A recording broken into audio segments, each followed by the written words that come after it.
తీగలాగితే డొంక మొత్తం కదిలింది. ఎందుకంటే శివబాలకృష్ణ అక్రమాస్తులను కదిలిస్తే తాజాగా మాజీ ప్రభుత్వ ప్రధాన కార్యదర్శి ఎవరైతే సోమేష్ కుమార్ ఉన్నారో ఆయన ఆస్తుల చిట్టా ఇప్పుడు తెరపైకి వచ్చింది. ఎకరాకు కోటి పలికే భూములను 6 ఏళ్ల కిందట అతి తక్కువ ధరకు కొనేశారన్న ఆరోపణలు ఆయన మీద గట్టిగా వినిపిస్తున్నాయి. ఫార్మాసిటీ మాటున క్విడ్ ప్రోకో వ్యవహారం ఉందా? అనుమానాలు సరే, అసలు నిజాలేంటి? మాజీ సీఎస్ సోమేష్ కుమార్ ఆచారం భూములపై అయితే ఫోకస్ పెట్టింది ఏసీబీ అన్నటువంటి వార్తలు మనకైతే వినిపిస్తున్నాయి.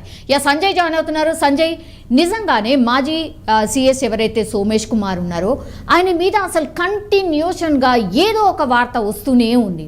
నిజంగానే ఏసీబీ ఫోకస్ పెట్టింది ఆయన మీద?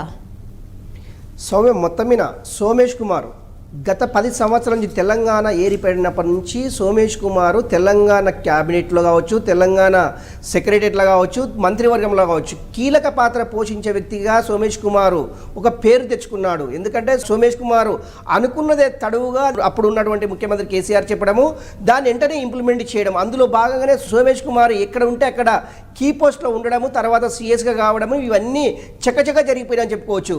ఆయన జిహెచ్ఎంసీ కమిషనర్ ఉన్నప్పుడు కూడా చాలా సందర్భాల్లో ఆయన పైన అవినీతి ఆరోపణలు వచ్చాయి. అదేవిధంగా కేసీఆర్ అప్పుడు ముఖ్యమంత్రిగా కేసీఆర్ చెప్పినటువంటి కుటుంబ సమగ్ర సర్వేలో కూడా సోమేష్ కుమార్ ఇచ్చినటువంటి ఈ యొక్క నిర్ణయం వల్లనే అట్టర్ ఫ్లాప్ అయిందని చెప్పుకోవచ్చు. చాలా సందర్భాల్లో సోమేష్ కుమార్ రాష్ట్ర ప్రభుత్వానికి ఇచ్చినటువంటి సలహాలు కావచ్చు, సూచనలు కావచ్చు, ఇవన్నీ కూడా అట్టర్ ఫ్లాప్ అయ్యాయి. ఎప్పుడైతే సోమేష్ కుమార్ ప్రభుత్వంలో నడిపిస్తున్నాడో ఆయన పట్టిందల్లా బంగారం అనే రీతిగా ఆయన వ్యవహరించిన తీరు అయితే ఇప్పుడు విమర్శలకు దారి తీసిందని చెప్పుకోవచ్చు.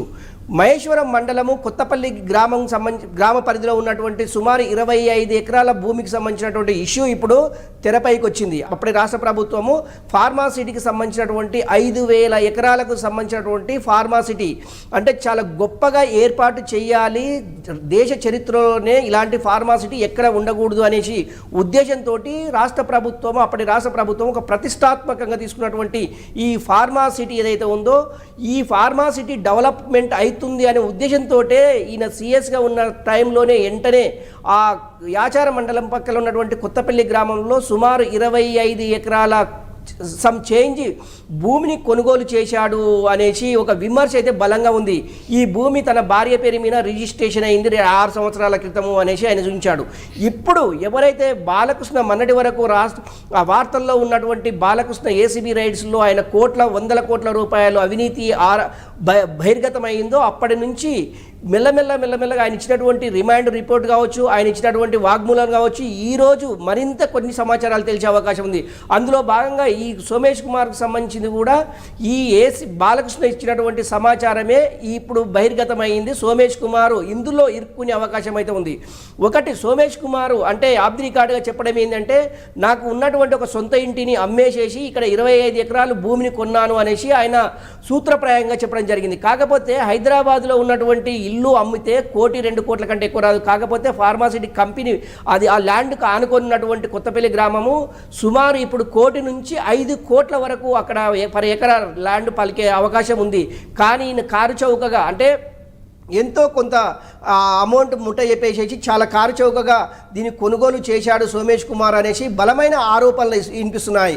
ఇక్కడ అంటే రాష్ట్ర ప్రభుత్వంలో ఉన్నటువంటి కొంతమంది అధికారులు కావచ్చు, అదేవిధంగా అక్కడ యాచార మండలానికి సంబంధించినటువంటి కొంతమంది అంటే ఆ ప్రభుత్వ అధికారులు కావచ్చు, ఎవరేమైనా కూడా ఒక సీఎస్ ఇన్ని వందల కోట్ల రూపాయలు ఎలా సంపాదించారు? 25 ఎకరాల భూమి అంటే అంత ఆశమైంది కాదు. ఎందుకంటే ఇది సుమారు 5 కోట్లకు ఎకరానుకున్నా కూడా సుమారు 250 కోట్ల రూపాయలు అది 20 చాలా పెద్ద అమౌంట్, ఇది 150 కోట్లకు చేరుకుంటుంది. కానీ ఇంత అమౌంట్ పెట్టేసి సోమేష్ కుమారు కారు చౌకగా ఎలా కొన్నాడు, ఎందుకు రాష్ట్ర ప్రభుత్వం సహాయ సహకారాలు అందించింది, ఇది రేరా పరిధిలోకి వస్తుందనే కోణంలో కూడా ఇప్పుడు ఏసీబీ అధికారులు పకడ్బందీగా విచారణ చేపట్టడానికి ప్లాన్ అయితే చేస్తున్నారు. ఒకటి. రెండవది ఏంటంటే ఈయన ఐఏఎస్ కనుక ఇది సెంట్రల్ గవర్నమెంట్కి సంబంధించినటువంటి డిఓపిటికి సమాచారము సోమేష్ కుమార్ ఇచ్చాడు అనేది ఇంకొకటి. ఇంతవరకు కూడా డిఓపిటికి సంబంధించినటువంటి సోమేష్ కుమారు ఇల్లు అమ్మింది కానీ కావచ్చు, లేకుంటే ఆయన పర్చేజ్ చేసినటువంటి 25 ఎకరాలకు సంబంధించిన సమాచారము డిఓపిటికి ఎక్కడ కూడా సమాచారం సోమేష్ కుమార్ ఇవ్వలేదు. ఎందుకు ఇవ్వలేదు అనే దాని మీద ఏసీబీ అధికారులు ఒక నిఘా అయితే పెట్టారు. ఎందుకు సమాచారం ఇవ్వకుండా ఈ పర్చేజ్ అంటే ట్రాన్సాక్షన్, ఆ స్థిరాస్తులకు సంబంధించినటువంటి ట్రాన్సాక్షన్ ఎందుకు చేయవలసి వచ్చింది? ఈయన ఐఏఎస్ రిటైర్ అయినా కూడా సెంట్రల్ గవర్నమెంట్ పరిధిలో పనిచేయవలసినటువంటి అధికారులు ఆ రాష్ట్ర ప్రభుత్వానికి పరిధిలో పనిచేస్తారు. వీళ్ళకి సంబంధించినటువంటి ఎప్పటికప్పుడు లావాదేవీలకు సంబంధించినటువంటి డిఓపిటికి సమాచారాన్ని ఇవ్వాల్సి ఉంటుంది. కానీ సోమేష్ కుమార్ డిఓపిటికి ఎందుకు సమాచారం ఇవ్వలేదని ఒక ప్రశ్న అయితే, 25 ఎకరాలకు సంబంధించిన ఇంత పెద్ద అమౌంట్, ఇల్లు అమ్మితే ఇంత పెద్ద అమౌంట్ వస్తుందా అనేది రెండవ క్వశ్చన్. కానీ ఇక్కడ బాలకృష్ణ ఇచ్చేటటువంటి ఒక వాగ్మూలాన్ని ఈరోజు అంటే బాలకృష్ణని అంటే ఇక్కడ ఉన్నటువంటి ఏసీబీ అధికారులు ఆయనని అది అదుపులోకి తీసుకొని విచారించే అవకాశం ఉంది. ఈ సోమేష్ కుమార్కి ఈ 25 ఎకరాలే ఉందా, ఇంకా ఈ రాష్ట్రంలో అంటే హైదరాబాద్కు సంబంధించినటువంటి ఇంకెక్కడైనా భూములు కొనుగోలు చేశారనే కోణంలో ఏసీబీ అధికారులు విచారించే అవకాశం అయితే ఉంది. ఈయనకు ఈ రోజు రేపు ఒక నోటీసులు పంపించేసి విచారించేసేటటువంటి అవకాశం అయితే లేకపోలేదని చెప్పుకోవచ్చు. అంటే సోమేష్ కుమారే ఉండా, సోమేష్ కుమార్కి సంబంధించినటువంటి ఇంకెవరన్నా అధికారులు ఉండరా లేకుంటే? ఎగ్జాక్ట్లీ సంజయ్, నా క్వశ్చన్ కూడా అదే. అంటే బాలకృష్ణ చెప్పేటటువంటి విషయాలు ఏంటి? ఇప్పుడు సోమేష్ కుమార్ పేరు వినిపిస్తోంది, ఇట్లా ఈ లిస్ట్లో ఇంకెంతమంది ఉండబోతున్నారు? ఏసీబీ అక్కడక్కడ లీక్స్ అయితే మనకు అందుతున్నాయి. డెఫినెట్లీ ఈయన పైన కూడా ఏసీబీ రైట్స్ ఉండబోతున్నాయి, ఆయన పైన కూడా కన్ను ఉన్నటువంటి విషయం. సో ఈయనే కాదు, ఇంకా చాలా మంది పేర్లు ఉన్నాయి, వాళ్ళందరి మీద కూడా నిఘా ఉంది. సో వాళ్ళకు కూడా వాళ్ళ మీద కూడా ఏసీబీ రైట్స్ చేయబోతుంది అనేది ఒక వార్త. అండ్ 4 రైతుల దగ్గర నుంచి కేవలం 2 లక్షల రూపాయల చొప్పున మాత్రమే భూమిని దక్కించుకున్నారు అన్నటువంటిది ఇంకో వార్త సంజయ్. నిజంగానే అంత తక్కువ ధరకి ఈయన కొనుగోలు చేసి మరి ఇప్పుడు ల్యాండ్ అసలు కోట్లలో పలుకుతోంది. మరి పాపం ఆ రైతులు లాస్ అయినట్టే కదా, ఏంటి పరిస్థితి వాళ్ళది? సభ ఒకటి ఇక్కడ మనం డిస్కషన్ చేసుకోవాల్సిన సందర్భం వచ్చేసింది. ఒకటి ఏంటంటే సోమేష్ కుమారు సిఎస్గా ఉండే టైంలో కావచ్చు, సోమేష్ కుమారు తర్వాత ఏపీకి అలాట్ అయ్యి ఏపీ నుంచి మళ్ళీ అక్కడ జాయిన్ కాకుండా వచ్చేసి మళ్ళీ ఇక్కడ సలహాదారుగా అయిన వెంటనే ఈ క్రమంలో సుమారు ఈ 10 సంవత్సరాల కాలంలో సోమేష్ కుమార్కు ఎవరు అధికారులు సహకరించారు, ఎవరిని ఈయన సంప్రదించాడు అనేసి ఒక కోణం అయితే, రెండవది పొలిటికల్ ఇన్వాల్వ్మెంట్ లేకుండా సోమేష్ కుమారు ఇంత పెద్ద లావాదేవీలకు పాల్పడరు అనేది రెండో క్వశ్చన్. మూడవది ఏంటంటే అక్కడ 100 కోట్ల రూపాయలు పలికేటటువంటి కొత్తపల్లి గ్రామంలో సుమారు కోట్ల పైన ఉంటుంది, 2 నుంచి 5 కోటి నుంచి 5 కోట్ల వరకు పర్ ఎకరా ఉంటుంది.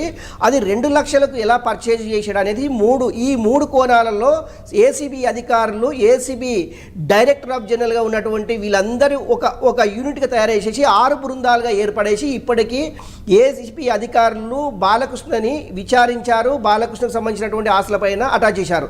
అట్ సేమ్ టైం ఇదే బృందాలు సోమేష్ కుమార్ కూడా నోటీసులు ఇచ్చేసేసి ఏసీబీ సోదాలు చేసే అవకాశము చాలా దగ్గరగా ఉన్నవి. అది ఏ క్షణాన అవుతావు అనేది కూడా తెలియదు మేడం. ఇది ఫస్ట్ సౌమ్య. సెకండ్ ఏంటంటే సోమేష్ కుమార్కు సహకరించినటువంటి పొలిటికల్ లీడర్స్ ఎవరు, లేకుంటే అది ఆ ప్రభుత్వంలో ఉన్న అధికారులు ఎవరు? ఈ 3 కోణాల్లో ఏసీబీ అధికారులు చాలా క్షుణ్ణంగా ఎప్పటికప్పుడు సమాచారాన్ని రాబట్టుకునే పనిలో ఏసీబీ అధికారులు ఉన్నారని చెప్పుకోవచ్చు. సోమేష్ కుమార్ గతంలో చేసినటువంటి అవినీతి ఆరోపణలపైన ఫస్ట్ ఫోకస్ పెట్టే అవకాశం ఉంది. ఈయనకు రేపో మాపో నోటీసులు ఇచ్చేసి విచారించేసేసి వీళ్ళ ఇళ్ళపైన వీళ్ళ బంధువుల ఇళ్ళపైన కూడా సోదాలు చేసే అవకాశము లేకపోలేదు. నిజంగా కూడా సోమేష్ కుమార్ ఎవరికన్నా పొలిటికల్ పెద్దలకు ఏమన్నా ఇన్వాల్వ్మెంట్ అయ్యేసి ఏమన్నా ప్రభుత్వానికి సంబంధించినటువంటి ఆస్తులను అంటే ప్రభుత్వానికి సంబంధించినటువంటి భూములను ఏమైనా కట్టబెట్టాడా అంటే నిజంగా కూడా సోమేష్ కుమార్ చాలామంది పొలిటికల్ లీడర్స్కి భూములని కట్టబెట్టారు. అందుకనే రేరాని ప్రపోజల్ చేసింది కూడా రియల్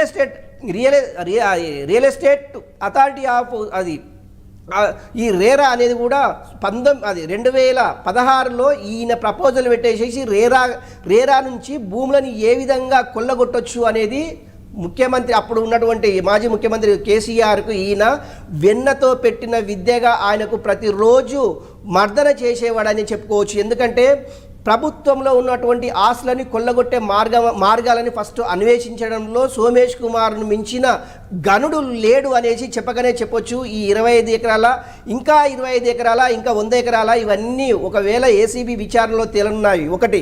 రెండవది ఏంటంటే ఈరోజు అదుపులోకి అంటే బాలకృష్ణ ఎవరైతే ఉన్నారో శివబాలకృష్ణని అదుపులోకి తీసుకొని విచారిస్తే ఈ విచారణలో ఎవరెవరి పేర్లు బయటకు వస్తాయి, బాలకృష్ణ ఇచ్చేటటువంటి వాగ్మూలాలని ఏసీబీ అధికారులు చాలా గోప్యత పాటించేసేసి వాళ్లకు నోటీసులు పంపించేసి ఆల్ ఆఫ్ సడన్గా వాళ్ళపైన ఏసీబీ రైడ్స్ చేసే అవకాశం ఉంది. ఓన్లీ ఫర్ శివబాలకృష్ణ ఇచ్చేటటువంటి వాగ్మూలం ఆధారంగానే కొంతమంది రాజకీయ నాయకులకు సంబంధించినటువంటి పెద్దల అది భవిష్యవాణి ఆధారపడి ఉంటుంది అని చెప్పుకోవచ్చు.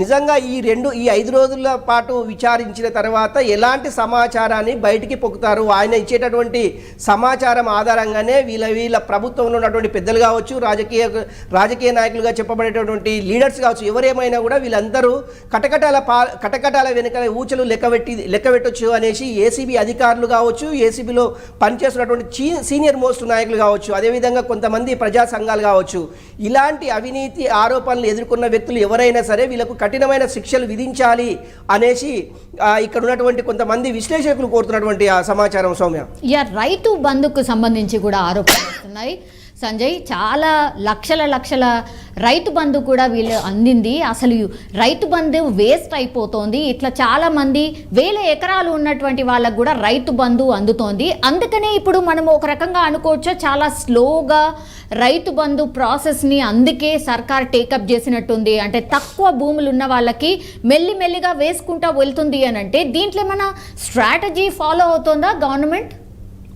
సౌమ్య, ఒకటి, గత ప్రభుత్వం చేసినటువంటి తప్పిదాలు ఈ ప్రభుత్వం చెయ్యొద్దు అనే ఉద్దేశంతో రేవంత్ రెడ్డి ప్రభుత్వము పకడ్బందీగా ఒక ప్లాన్ ప్రకారము రైతు బంధు కావచ్చు, రుణమాఫీ కావచ్చు, రైతులకు సంబంధించినటువంటి సబ్సిడీలు ఎరువులు కావచ్చు, ధాన్యం గిట్టుబాటు ధర కావచ్చు, ఏదేమైనా కూడా గత ప్రభుత్వం చేసినటువంటి తప్పిదాలు ప్రభుత్వం చేయకూడదు అనేసి అధికారులతో ఎప్పటికప్పుడు సమీక్షలు సమావేశాలు ఏర్పాటు చేస్తున్నారు. అందుకే అంటే 1 ఎకరా నుంచి 2 ఎకరాల పడ్డటువంటి రైతు బంధు డబ్బులు ఏవైతే ఉన్నావో అది అంతవరకు వదిలేసి మిగతా సంబంధించినటువంటి సమాచారాన్ని రెవెన్యూ డిపార్ట్మెంట్, అదేవిధంగా అగ్రికల్చర్ సంబంధించినటువంటి డిపార్ట్మెంట్, ఈ 2 డిపార్ట్మెంట్ నుంచి పూర్తి సమాచారాన్ని ఇప్పటికీ ముఖ్యమంత్రి టేబుల్ పైన ఉందని చెప్పుకోవచ్చు.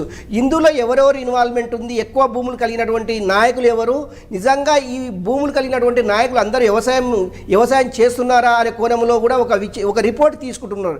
నిజంగా ఈ వ్యక్తులకు రైతు బంధు అవసరమా లేకుండా రుణమాఫీ అవసరం అనే కోణంలో కూడా ఒక రిపోర్ట్ అయితే తెప్పించుకుంటున్నారు. ఇందులో ఎవరెవరు ఇన్వాల్వ్మెంట్ ఉంది, నిజంగా ఇన్ని 100 ఎకరాలు ఇన్ని 1000 ఎకరాలు ఉన్నటువంటి వ్యక్తులకు రైతు బంధు అవసరమా అనేది ఒకటైతే, రెండవది ఏంటంటే రుణమాఫీకి సంబంధించినటువంటి సుమారు 32,000 కోట్లు రుణమాఫీ 2 లక్షలు చేయవలసి ఉంటే ఇందులో ఇలాంటి వ్యక్తులని ఒకవేళ ఈ పరిధిలో నుంచి పక్కకి పెట్టినట్లయితే రాష్ట్ర ప్రభుత్వానికి 10,000 కోట్ల రూపాయలు మిగులుబాటు అయితే, అంటే 22,000 కోట్లు ఇస్తే సరిపోతుంది అనేసి రాష్ట్ర ప్రభుత్వం అనుకున్నటువంటి ఒక లెక్కలు. ఈ లెక్కల ఆధారంగా రైతు బంధు కావచ్చు, రుణమాఫీ కావచ్చు, చాలా క్లారిటీగా క్లియర్ కట్గా అమౌంట్ ఇచ్చే పరిస్థితి ఉంది. నిజంగా ఎప్పటిలోగా ఇస్తారు, ఎలా ఇస్తారు అనేది రాష్ట్ర ప్రభుత్వం అయితే కొంత కసరత్తు అయితే కొంత ఎక్సర్సైజ్ అయితే చేస్తుందని చెప్పుకోవచ్చు. గత ప్రభుత్వం చేసినటువంటి తప్పిదాలు చేయకుండా ఉండాలి అంటే ఇలాంటి అక్రమార్కులు, ఇలాంటి అవినీతి పరులకు ఈ యొక్క రాష్ట్ర ప్రభుత్వం ఇచ్చేటటువంటి సబ్సిడీ కావచ్చు, రాష్ట్ర ప్రభుత్వం ఇస్తున్నటువంటి అంటే ఆర్థిక సహాయం కావచ్చు, ఏదేమైనా కూడా ఇలాంటి అక్రమార్లకు రాష్ట్ర ప్రభుత్వం డబ్బులు చెల్లకూడదు, వాళ్ళకి ఇవ్వకూడదు అనేసి రాష్ట్ర ప్రభుత్వం ఒక కొత్త నిశ్చయంతో ఉందని చెప్పుకోవచ్చు. సౌమ్య, ఏదేమైనా కూడా అంటే ప్రభుత్వంలో పనిచేసి అక్రమంగా సంపాదించినటువంటి భూములు కావచ్చు, చిరచరస్తులు కావచ్చు, వాటిని ఎలాంటి పరిస్థితుల్లో రాష్ట్ర ప్రభుత్వం వాళ్ళకు సబ్సిడీ వాళ్ళకు ఇవ్వకుండా ఉండడానికి ఇలాంటి ఒక కసరత్తు చేయడానికి చేస్తున్నారని చెప్పుకోవచ్చు. రైతు బంధు లేట్ అవ్వడానికి రీజన్ ఓన్లీ ఇది ఒకటే, ఇలాంటి వ్యక్తులని వేయాలి, ఇలాంటి వ్యక్తులకు రాష్ట్ర ప్రభుత్వం అందించేటటువంటి సబ్సిడీని వీళ్ళకు అందకుండా ఉండడానికే ఈ కసరత్తు చేస్తున్నారని చెప్పుకోవచ్చు. Soumya, yes, all right Sanjay, thank you so much. మొత్తం మీద అది మాజీ డైరెక్టర్ శివ బాలకృష్ణను ఏసీబీ అధికారులు అరెస్ట్ చేసిన తర్వాత